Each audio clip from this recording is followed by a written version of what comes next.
존경하는 김영주 위원장님, 선배 동료 의원 여러분, 기본소득당 국회의원 용혜인입니다. 전원위원회는 실패했습니다. 나흘간 전원위원회를 지켜보면서 자괴감만 들었습니다.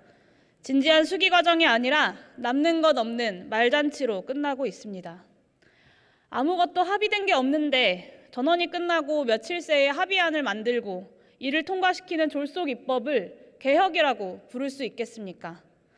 선거제도 개혁이 그렇게 번갯불에 콩 구워 먹듯 추진할 만한 사안입니까? 가능하지도 않고 가능해서도 안 됩니다. 이대로 가면 선거개혁도 실패할 것입니다. 전원위가 실패한 이유는 명확합니다. 수십 년간 국회가 논의하고 합의하고 결정한 선거개혁의 방향을 그리고 원칙을 모조리 뭉개버렸기 때문입니다. 20대 국회가 도입한 준연동형 비례대표제는 사라지면 그만인 제도가 아니라 국민의 결정을 국회 의석에 고스란히 반영하기 위한 노력의 산물입니다. 세계 최악의 수준인 불비례성을 해소하는 것, 선거 때마다 절반이나 버려지는 사표를 없애는 것, 득표율과 의석 간의 격차를 줄이는 것, 정쟁이 아닌 협치가 가능한 다양성 국회를 만드는 것, 이게 의원님들께서 말씀하시는 대표성, 비례성, 다원성 강화 아닙니까? 언제부터 중대선거구제 도입, 심지어는 병립형 비례대표제로의 회귀가 선거제도의 본질이 되었습니까? 의원 정수 축소, 비례대표 폐지 같은 원칙 없는 주장을 어떻게 뻔뻔스럽게 말하고 계십니까? 부끄러운 줄 아셔야 합니다. 솔직히 말씀하십시오. 선거제도 개혁이 이대로 좌초되어서 거대 양당의 의석 독식, 적대적 공생이 계속되길 바란다고 말입니다. 의원 정수 줄이자, 비례대표 줄이자, 폐지하자 말씀하시는 분들 몇 표나 받으셨길래 그러시는지 세어봤습니다.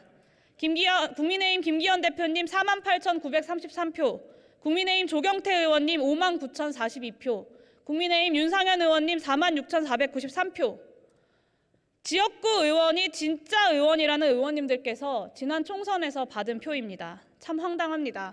21대 총선 비례대표 의원이 한 명당 받은 국민의 표는 50만 표가 넘습니다. 5만 표 남짓 받아서 당선한 지역구 의원님들께서 도대체 무슨 근거로 50만 명의 선택으로 당선된 비례대표 의원보다 진짜 의원이라고 비례대표 의원은 줄이거나 폐지해야 한다고 자신 있게 말씀하십니까?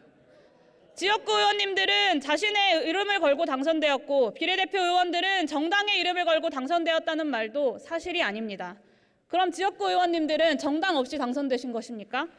다들 현재의 양당 체제에 기반해서 지역구에서도 정당의 국회의원으로 당선되신 분들이 여기 모여 계신 것 아닙니까? 의원님들께서 진정으로 두려워하시는 건 승자 독식의 지역구 중심 선거제도로 공고하게 유지되어 온 거대 양당의 기득권이 무너져 내리는 것 아닙니까? 연동형 비례대표제가 확대돼서 새로운 정치 세력이 고인물 정치를 밀어내는 것 아닙니까? 진정한 선거제도 개혁은 기본소득당 같은 소수정당이 더 많이 국회에 진출하는 일입니다. 방향은 명확합니다. 그리고 간단합니다. 정당 득표율이 그대로 의석에 반영되도록 연동형 비례대표제를 강화하고 비례의석을 확대를 위해 국회의원 정수를 확대합시다. 소수정당의 의회 진입 문턱을 낮춥시다. 3% 봉쇄 조항을 1%로 낮춥시다.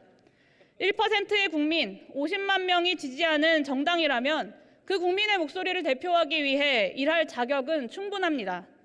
새로운 가치, 소외된 국민을 대변하는 여러 정당이 국회에 진입해서 서로 공존하고 견제하는 것, 그것이 정치개혁입니다.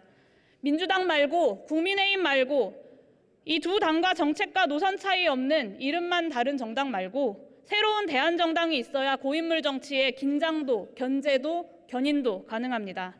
소수정당이 있어야 기득권 정치에 소외되었던 누군가의 정의도 대변될 수 있습니다.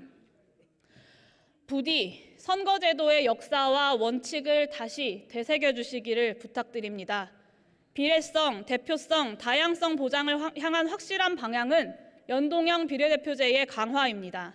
그리고 기성의 기득권을 내려놓고 진입장벽을 낮춰야 70년 보수양당 체제를 끊어내고 진짜 다당제가 가능합니다.